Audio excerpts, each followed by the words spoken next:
NA 128 पर तहरीक इंसाफ के हिमायत याफ्ता आज़ाद उम्मीदवार सलमान अकरम राजा की दरख्वास्त पर इलेक्शन कमीशन का हुक्मनामा जारी हो गया। बताया गया कि कामयाब उम्मीदवार का नोटिफिकेशन अगर अभी जारी नहीं हुआ तो वो केस के फैसले तक मुअत्तल रखा जाए।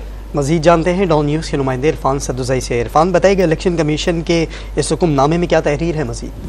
जी, आज NA 28 के हवाले से जो समाअत हुई उसका तफसीली जो हुक्मनामा है वो जारी हो गया, लेकिन हुक्मनामे में इलेक्शन कमीशन ने कोई वजाहत से ये नहीं कहा कि इस हुक्मनामे को मुअत्तल किया जाए या ना किया जाए, लेकिन उन्होंने ये कहा है दबे लफ्जों में कि अगर इसका कामयाबी का नोटिफिकेशन जारी नहीं हुआ तो उस केस के फैसले तक इसको मुअत्तल रखा जाए।